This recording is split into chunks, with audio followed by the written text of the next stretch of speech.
Como se violenta uma nação inteira? Vou entrar em algumas considerações sobre a política brasileira de combustíveis, devido à urgência de tentar barrar um avassalador e cínico aumento deles. A Petrobras comunicou internamente, na quinta-feira, que, no fim de semana, os combustíveis teriam mais um aumento de 24% para equiparar preços internos aos praticados no mercado internacional, com o barril a $112. Isso ao arrepio da produção interna, que deveria garantir a autossuficiência nacional de combustíveis. Entretanto, a Petrobras, de tanto ter sido roubada no passado dos mais de 3 milhões de barris por dia que extrai, tem capacidade de refinar apenas 1,8 milhão. Precisa importar derivados e exportar petróleo bruto. No mesmo dia, o presidente Jair Bolsonaro definiu os lucros da estatal como um estupro, já que registraram no último trimestre 3.718% de aumento. Pularam de 1 bilhão e 200 milhões no mesmo período de 2021 para 44,5 bilhões de reais no ano de 2022. O lucro estupro atingiu o lado mais vulnerável da sociedade. A população brasileira, especialmente a mais carente, que paga com o encarecimento da cesta básica os lucros da Petrobras. Significa diretamente aumento de privações, fome e sofrimento. Um monopólio estatal não está a serviço de lucros exorbitantes e despudorados que castigam a nação inteira, dona da própria estatal. Usa-se o dogma econômico de paridade internacional de preços para encher de lucros desproporcionais a estatal, que, em tese, deveria estar protegendo uma nação, e não a violentar, devastando a economia inteira do país. De fato, usa-se uma meia-verdade para um aumento indecente. Importamos derivados e exportamos petróleo bruto.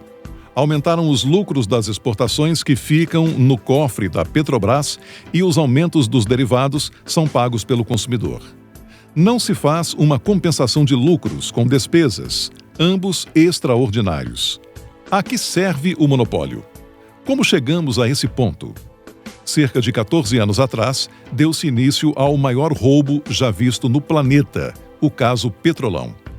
E o pretexto da roubalheira era essencialmente a autossuficiência do refino, construindo novas refinarias. A maior delas era em Pernambuco, Abreu e Lima, terra do presidente Lula. O plano Propinoduto, nunca visto, associou organizações criminosas, empreiteiras e partidos políticos.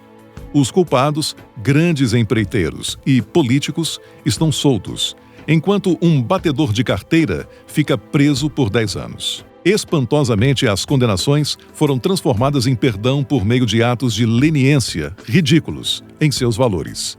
Odebrecht, Andrade Gutierrez, OAS, Camargo Correia, Queiroz Galvão e outras confessaram parte dos crimes e retomaram de imediato as condições de paridade com quem nunca se apropriou de R$1. Se a palavra obras gera suspeitas, hoje as empreiteiras do Petrolão levaram suas mesas de bandidagem para Paris. Os negócios agora se chamam concessões públicas, uma forma mais sofisticada de assaltar os cofres públicos e a população.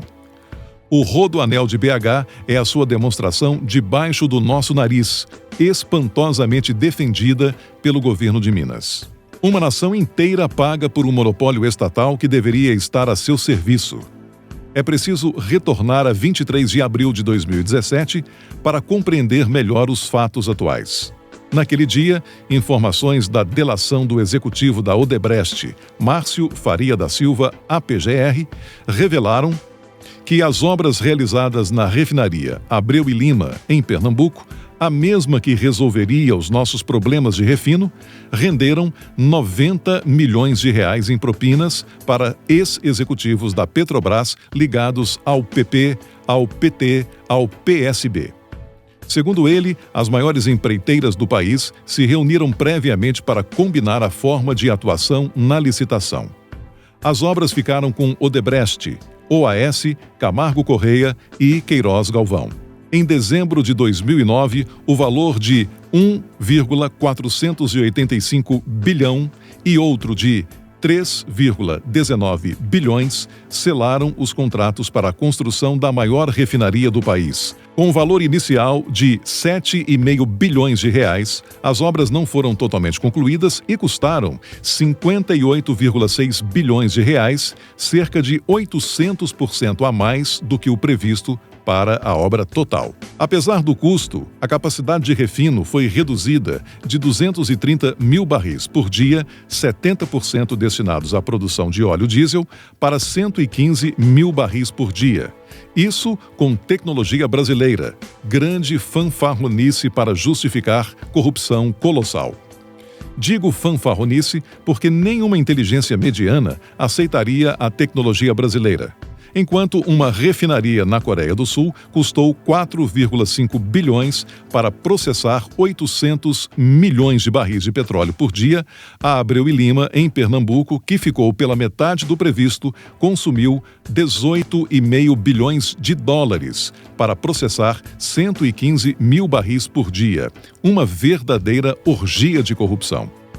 Ora, na Coreia se implantou uma refinaria por 5.625 dólares em capacidade de refino de barril por dia e a Petrobras gastou com tecnologia brasileira, Odebrecht e outras 160.870 dólares por barril por dia.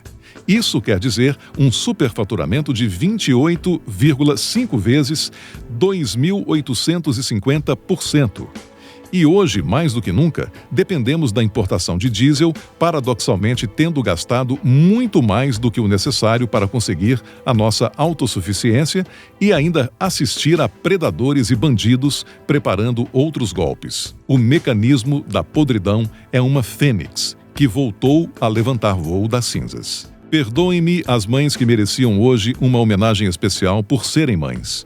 Sem elas, não haveria como perpetuar a presença da humanidade no nosso planeta.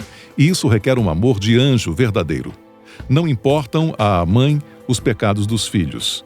Ela estará sempre ao lado deles, sofrendo até mais que seu próprio fruto, custe sacrifícios, sofrimento e martírio.